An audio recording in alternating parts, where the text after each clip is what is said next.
The next step in drafting our argument is actually to put it down on paper and start drafting the letter. So for those of you who are done with the four-square argument chart, you are ready to begin on your letter draft. So this is why I asked you guys in class the other day to have 3 available pages, because we're going to use up quite a bit of space to do our draft here. So the first thing is to actually start off with the heading of the letter. So I am going to put today's date, and whenever you end up watching this video, I want you to put your date, not the date that I've just put down, but I want you to put down that date because it lets them know when you drafted it. And the next step is the salutation. So I'm going to address this to Mr. Foley, Mr. Holly, and Mr. Hubbard. And I think for now I'll start off with dear. I might change my mind about that later on, but for now I think that's a good enough salutation. So I have dear Mr. Foley, Mr. Holly, and Mr. Hubbard. And I know that every good letter ends with the appropriate punctuation at the end. And for right now, I'm going to write this as a little bit less formal letter, so that's why I've got the comma here. I may change my mind about that later, and if that's the case, if we decide that we want to make these a little bit more formal, I'll talk to you guys about that on Friday. So I've got my letter started, but I'm actually going to skip this entire rest of my page because I'm going to leave this open for my introduction to the letter. This is where I'm going to establish my ethos with Mr. Foley, Mr. Holly, and Mr. Hubbard, and try to get them to listen to me. If they don't think that I am credible, if they don't think that I am trustworthy, if they don't have a reason to believe me, then they're not going to. It doesn't matter how good the rest of my letter is. So I'm going to skip this section for now, and I'm going to come back to it after I have addressed the issues that I have up above in my four-square argument chart. So the next step is to actually go through this chart step by step and plot out what I want to tell them. You start your argument up here in my side. You progress down through their response. You're going to move over to their side, and you're going to finish off with your response to what they have to say. So it's almost like you're making a backwards N. So this is the way that we're going to approach this. And you'll find that there's probably some stuff that I end up skipping as I draft through this. And I want to apologize to you as far as the video recording. We've already talked about on just doing the four-square argument chart how my camera is possessed by demons and sometimes it zooms in and zooms out. So it's probably going to do that on you a little bit. But you're also going to see me flipping back and forth between my chart and my other pages as I create my draft. So if the pages become distracting, just do your best to ignore them because I imagine you're going to be doing some page flipping as well. So I know that I've got my space available here for my introduction for establishing my ethos. So now I'm going to come over here and actually start my very first paragraph. And the first thing that I want to address, remember, is my side of the argument. So I am going to begin with an indentation because I know every good paragraph starts with an indentation. And I'll start with my first reason. So I'll begin just with that. My first reason for wanting to update the toilets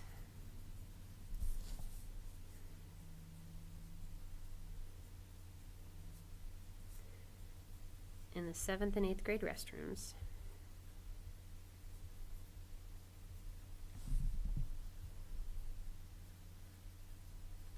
is because they are unhygienic and unsanitary. In the ladies' restroom, and this is where I'm going to use some of the examples that I talked about with you guys in class. In the ladies' restroom,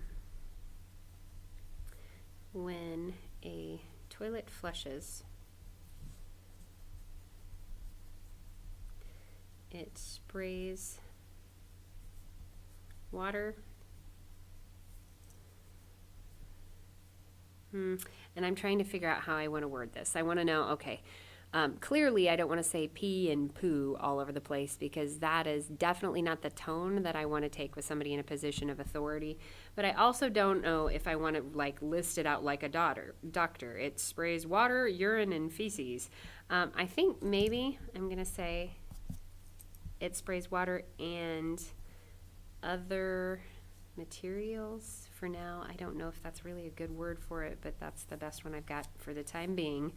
It sprays water and other materials all over the seat and even as far as the toilet paper dispenser, which is pretty nasty. I also talked to you guys about how, like when I was talking through my Foursquare argument chart, we have that shingleosis disease that's spreading around Grand Island. So that's something else that I want to bring up because that's current. I mean, it's relevant and it's something that they should be thinking about. So with the recent outbreak of shingleosis. I am going to have to check out how to spell that word because I am pretty darn sure that's not how you spell it. With the recent outbreak of shingleosis, it is important to consider our overall health and safety here at Walnut and our current toilets are not the best options for our safety. Okay, so I've got a start to that. There's probably some other stuff that I could add in there about just the general uncleanliness of the current toilets that we have, but I think I've at least got a pretty good start to that. I also want to, if I can, want to get in the rest of my arguments here, but I feel like if I keep going on one paragraph and I move on to my next point about how Westridge and Barr already have the automatically flushing toilets, I'm afraid this is going to be the world's most ginormous paragraph. So since I am moving on to a different part of my argument, I think I'm just going to move on to talk about how Westridge and Barr already have these in this next paragraph. So I'll say additionally, and if you guys get stuck on like your transition words or whatever, you are welcome to borrow some of mine. Of course, you know, you can always look up in Google good transition words, and they can give you some transition words to put into your the first part of your paragraphs here. So additionally, both Westridge and Barr already have automatically flushing toilets.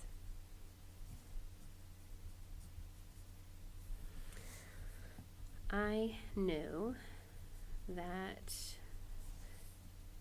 we don't want people to assume either Westridge or Barr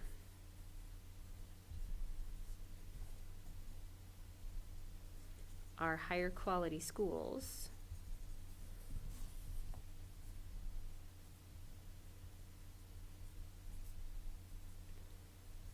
simply because their facilities are nicer.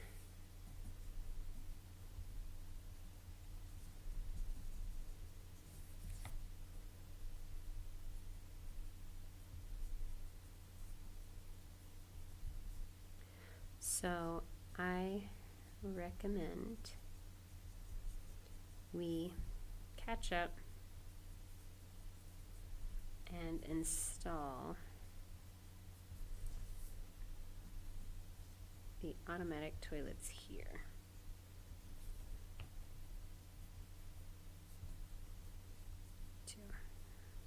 That way,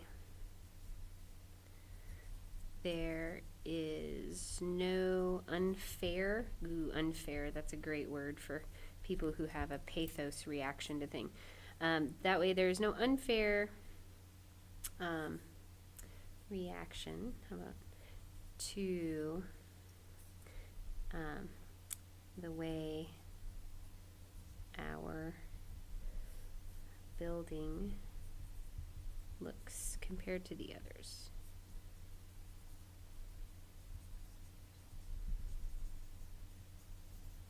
Okay, and I've got a start to that. So the last part of my chart, if I come back over here and I take a look at that, is the issue of preventing flooding, talking about how I believe that these will help to prevent flooding. So far I have my unhygienic piece done, and I have the West Ridge and Bar piece done. So now I want to focus on the issue of preventing flooding. So I might say something along the lines like, before I came here, I learned that there were two young men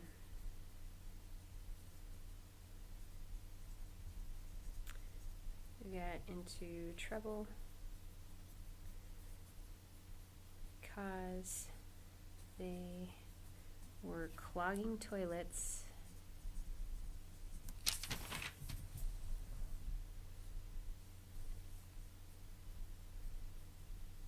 in the restrooms. Consequently,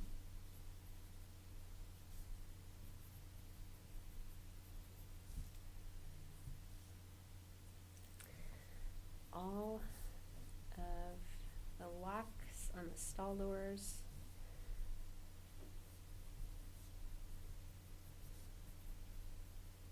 were removed.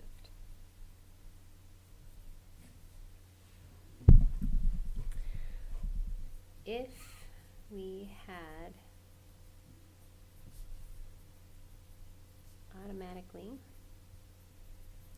flushing toilets, I don't think I have said the word toilets this many times in my whole entire life. This is crazy.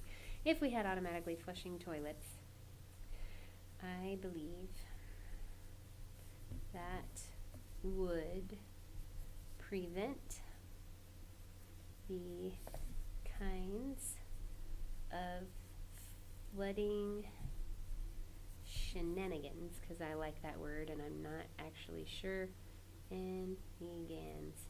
I'm not really sure how to spell it, so I'm going to look that up later, but shenanigans is just a fun word. I believe that would prevent the kinds of flooding shenanigans that happened a decade ago, and we can stop punishing, there's some loaded language for you,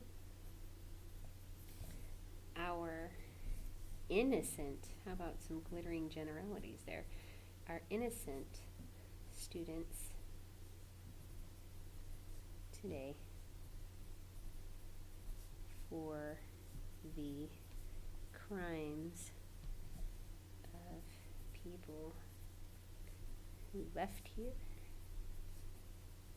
a long time ago. I may need to spell out that argument just a little bit more to talk about, being able to put the locks back on the stall doors. But I did tell you guys I was going to try to stay off your arguments if you stay off of mine. So I won't get too much more into that for today. So at this point, I now have all three of my side done. So my next step is going to be to move on to their response. And that actually will be where I end this video today, is just to address my side and their response. So the next one will be to pick up with the administrator side and my response to what they have to say, because that's really where we're going to be working on the refutation points. But this, what you are doing now when you move on to their response, is to see if you can come up with a good argument to respond back to what they might say. And if you can't, you had better not put it in your paper. So if, for example, you're writing a letter to Mr. Foley, Mr. Holly, Mr. Hubbard, and if I say in my letter, well, you might say that every toilet is unhygienic and that we're not Westridge and Barr and that I don't know for sure that it's going to prevent the flooding, you're probably right. And I leave it with that. Then there's some awkwardness because I haven't done anything to address their concerns. So I have to make sure I can actually argue back against what they're thinking. So let me see if I can do that. I would begin, and I'm going to draw a little line here so I remember where I ended at. You might say, every toilet is, to some degree, unhygienic.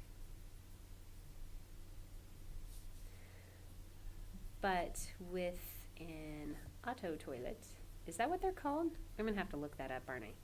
With an auto toilet, at least we don't have to see someone else's, again, I'm stumbling upon this word. How about remnants for now? And what I really want to do is write a little ew right here, because that's totally my voice. But this is not the appropriate place for that voice. So no place to be silly here. Miss Boyle has to be serious.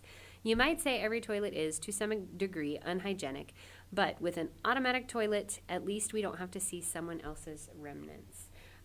We are less likely to be exposed to others' diseases. Do I want to use that word for shingleosis? I don't know if I like that word there. Maladies, maybe? I don't know. See, now I'm busting out my big vocabulary because I'm not really sure what I want to do there. I'm going to have to get into the thesaurus and see what I like the best. We are less likely to be exposed to others' diseases when they are disposed of in a proper and timely manner. So that's my first refutation. They say this, but I'm going to argue back against it. And I'm going to end up using this word a lot when I'm doing my writing. I am trying to refute what they have to say. I want to respectfully disagree with what I think they might tell me. So I'm going to end up using this to contrast what they have to say quite a bit. The second thing that I thought was that they might give me the argument that we are not them. I really don't know if Mr. Foley is going to say that or not, because I know he gets fired up about our little competition. But I will address it anyway, and if I feel like in my final copy of this I want to put it in, then I'll put it in. You may also say that we're neither Barr nor Westridge.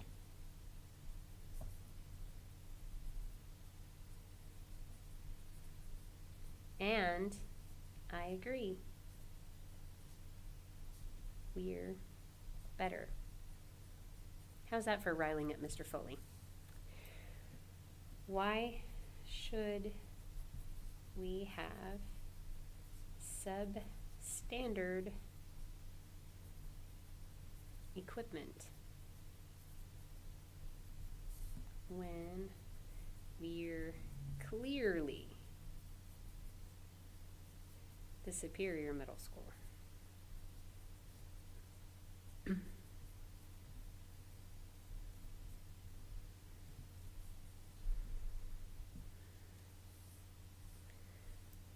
Okay, I think I'm going to leave that one alone for now. I don't know if I want to linger on this idea too much, again, because I'm not sure Mr. Foley is going to say, oh, no, we're not Barr, we're not Westridge. I really do think he's going to take the bait on that, but we'll see. I might decide to put it back in there.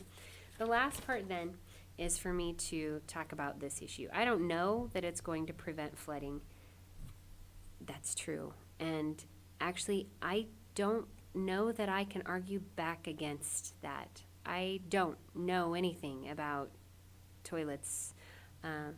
Well, period. I don't know anything about toilets. But I really don't know anything about these automatically flushing toilets, and I don't know if they would prevent the flooding or not. I guess it's something that I could research a little bit. Maybe I'll address it, but I am pretty sure this is not going to make it into my final letter. So in fact, I'm even just going to start off with a giant question mark over here to the side because I don't think this is going to make it in. If you were to say that we don't know the auto toilet will prevent flooding.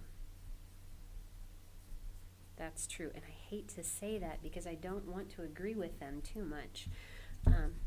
Sorry about the camera jiggle. However,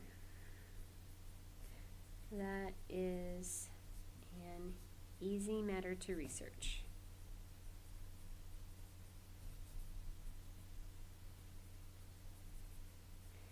And I would be happy to do so.